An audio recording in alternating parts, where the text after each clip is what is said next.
right, so I'm planning a trip to Iceland. If you're not familiar with Iceland or visiting Iceland, it's a car camping trip. It's a road trip where you stay in campsites and you pull into the campsite with your car, and it's pretty inexpensive and doable if you're just camping and cooking your own food. The issue with cooking your own food is that campfires are not allowed. You also can't travel on the airplane to Europe with fuel in your bag. So you need to buy the fuel once you get there. And charcoal is allowed. And so you can barbecue your own food, but I'm going to be in a hurry. I'm going to be pulling into campsites in the evening when I'm ready to go to bed.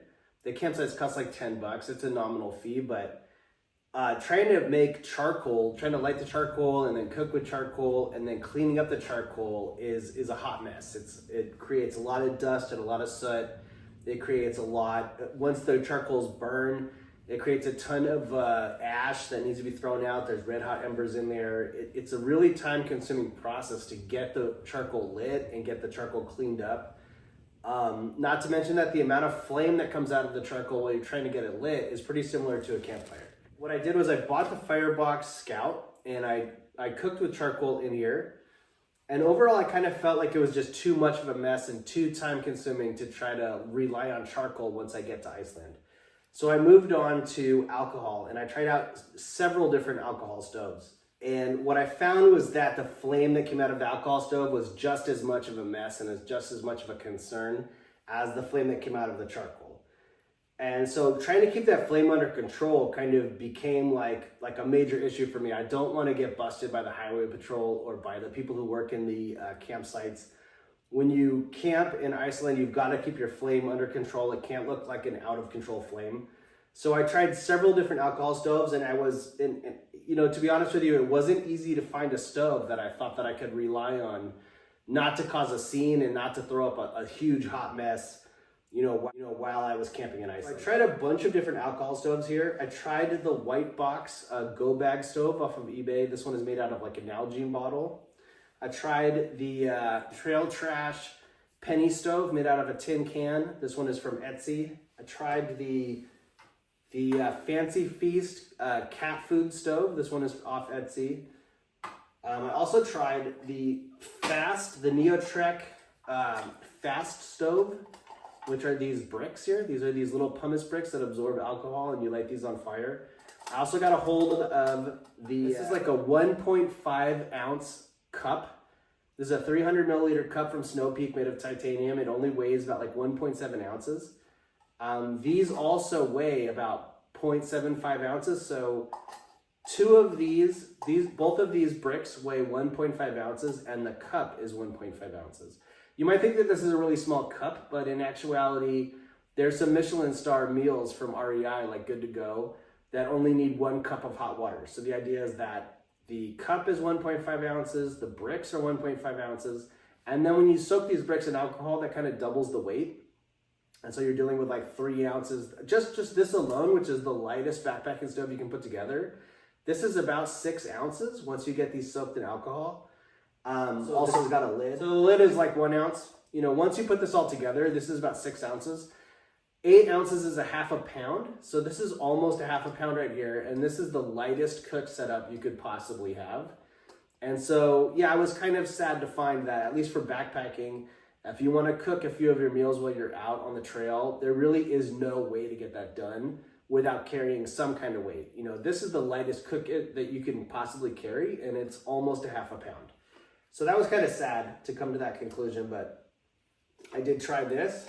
I also tried the Trangia stove, which I have here. This is actually a Trangia made in Germany by Esbit.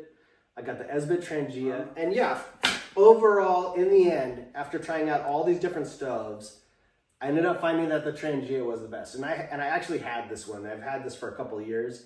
It was in the back of my gear closet. But with all of these stoves, they kick up a lot of heat. Now, the BTUs that come out of your alcohol stove depend on a few things. They depend on the alcohol content. So right here off of Amazon, I've got the 200 proof alcohol. This is gonna burn twice as hot as 100 proof alcohol. And I've got some proof here to show you.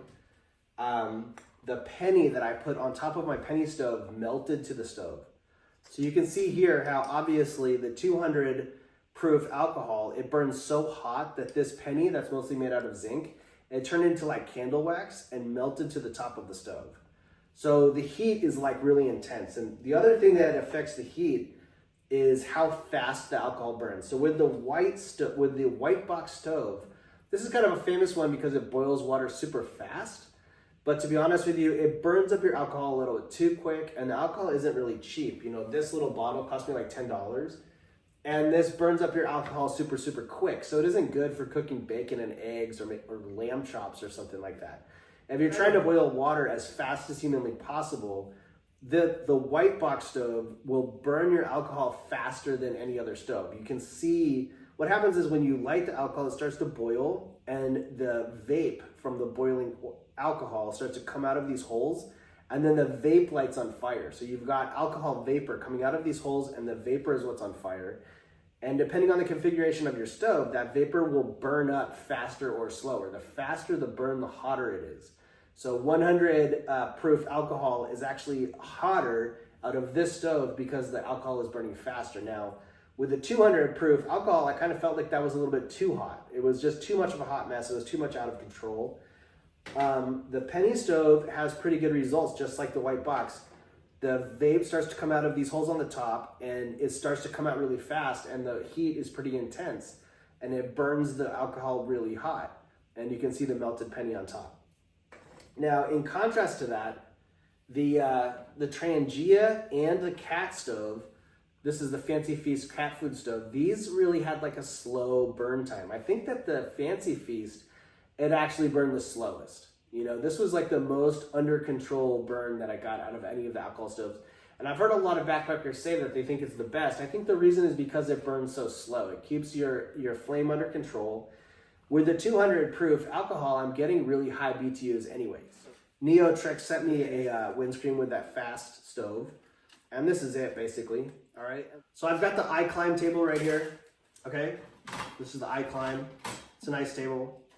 Put the white box on top, and then you're gonna actually put the windscreen around that, and that's gonna lock the heat in, you know? And then you're gonna wanna reach in there with your stove, with your pot, and you're gonna wanna put the pot on top of that white box and start boiling it up. So it kind of looks like that. All right, now I'm actually gonna be using my windscreen for something else. I'm gonna be using it for privacy. So in order to keep this burn under control and not to get into trouble with the cops or with the people who work at the campsite in Iceland, I'm gonna be burning my food with the Trangia, with the Esbit, underneath here, underneath the iClimb table. So I'm gonna take, you know, this pops off like this, all right? This opens up like that, put the alcohol in here. Here's the snuffer just like that, okay? So if somebody comes along and asks me what I'm doing, I can just put the fire out just like that. I'm gonna place this on here. This is the end of the Firebox Scout stove. It has kind of like these caps on it. These lids, these are kind of like the lids that hold everything together. I'll put the Esbit on top of there, okay, and just slide this underneath the iClimb stove. I've got my carbon fiber little pot holder here. Can lift it up like this, all right? And then for privacy, so that nobody sees the flame that's underneath the table, I'll put this just in front like this, okay? And that's gonna give me the privacy that I need so that people can't see what I'm doing. My flame will be underneath the table, and if somebody comes over and asks me what I'm doing and they wanna see my stove, I can just quickly take the snuffer and just put the flame out like that, you know? So I think this will be my setup for Iceland, is I'll bring the iClimb table. The iClimb table is really difficult to put together, so I'm just gonna carry this in my bag like that, and I'll be sliding my gear down the side like this. Okay, I'll bring the Firebox Scout as a backup because I can burn charcoal in here, so if all goes wrong and I'm counting on charcoal, or if I meet some other hikers who wanna barbecue and make, you know, cook with charcoal, I've got my little charcoal stove here, okay? And then as a backup, I'm probably gonna bring the cat food stove. What's interesting about the cat food stove is that I can take this apart when I put it in my bag.